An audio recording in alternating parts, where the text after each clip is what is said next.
ഇന്നിപ്പോൾ രണ്ടാമത്തെ നോമ്പായിട്ടുണ്ട്. നോമ്പ് സീസൺ ആയതുകൊണ്ട് തന്നെ മക്കൾക്ക് സ്കൂള് 3:30 വരെ മാത്രമേ ഉള്ളൂ കേട്ടോ. അപ്പോൾ നമ്മൾ പോകുന്നത് നേരെ ഗ്രൗണ്ടിലേക്കാണ്. അവിടെ ഒരു 4:15 എത്തിയിട്ട് നമ്മളൊരു 5:30 ആകുമ്പോൾ തിരിച്ച് വരും കേട്ടോ. നോർമലി 6 മണിക്കാണ് തിരിച്ച് വരാറ്. പക്ഷേ ഇപ്പോൾ നോമ്പിൻ്റെ ടൈം ആയതുകൊണ്ട് ഒരു 5:30 ഒക്കെ ആകുമ്പോഴത്തേക്ക് നമ്മൾ അവിടുന്ന് തിരിക്കും കേട്ടോ. പിന്നെ നേരെ വീട്ടിൽ വന്നിട്ട് പിന്നെ ഒരു ഓട്ടപ്പാച്ചിലാണ് കേട്ടോ. അതാ ഇവിടെ സാർ പ്രാക്ടീസ് കൊടുക്കുക കേട്ടോ. അവർക്ക് ട്രെയിനിങ് കൊടുക്കുകയാണ്. ഇവിടെ ഗേൾസും ബോയ്സും ഒക്കെ ഉണ്ട് കേട്ടോ. ഇവിടെ ഫുട്ബോൾ പഠിക്കാൻ വേണ്ടിയിട്ട്.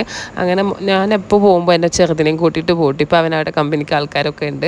അങ്ങനെ പിന്നെ നേരെ വീട്ടിലേക്ക് വന്നു. ഇന്ന് നമ്മൾ എഗ്ഗ് പൊരിച്ചതും ക്യാരറ്റ് പോളുണ്ട്, പിന്നെ കുറച്ച് സാധനങ്ങളൊക്കെ ഉണ്ട് കേട്ടോ നോമ്പിന്. അങ്ങനെ പെട്ടെന്ന് തന്നെ നോമ്പിനുള്ള സാധനങ്ങൾ റെഡിയാക്കി ആ ഗ്യാപ്പിൽ മക്കളെ കുളിപ്പിച്ച് റെഡിയാക്കിയിട്ടത് ഇവർ റെഡി ആയിട്ട് നോമ്പ് തുറക്കാനായിട്ട്, നോമ്പില്ലെങ്കിലും. അങ്ങനെ ക്യാരറ്റ് ഫ്ലോപ്പായി പോയിട്ടുണ്ടായിരുന്നു. ഇവന് ഒറ്റയ്ക്ക് ഇങ്ങനെ പാത്രത്തിൽ എടുത്ത് കഴിക്കാനാണ് ഇഷ്ടം. അപ്പോൾ അവനെ ഞാൻ എന്ത് വെച്ചാൽ ഇങ്ങനെ ചെറുതായിട്ട് ഇട്ട് കൊടുക്കും കേട്ടോ. അപ്പോൾ അവന് ആവശ്യമുള്ളത് കഴിച്ചിട്ട് ബാക്കി അവിടെ വെച്ചോളൂ കേട്ടോ. വെള്ളമൊക്കെ അവൻ തന്നെ എടുത്ത് കുടിച്ചോളും.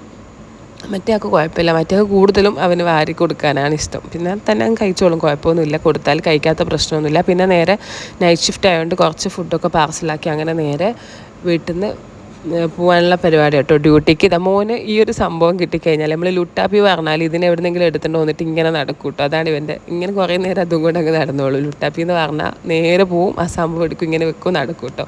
അത് കഴിഞ്ഞിട്ട് പിന്നെ ആകെപ്പാടെ ഗ്യാസൊക്കെ കീറുന്ന മാതിരി തോന്നി. അപ്പോൾ പോകുന്ന വയ്ക്കുന്നൊരു നാരങ്ങ സോഡയോട് കുടിച്ചിട്ട് നേരെ നമ്മൾ ഓഫീസിലേക്ക് ഇട്ടിട്ട് ഇനിയിപ്പോൾ രാവിലെ 7 o'clock ആവും ഓഫീസിൽ നിന്ന് ഇറങ്ങാനായിട്ട്.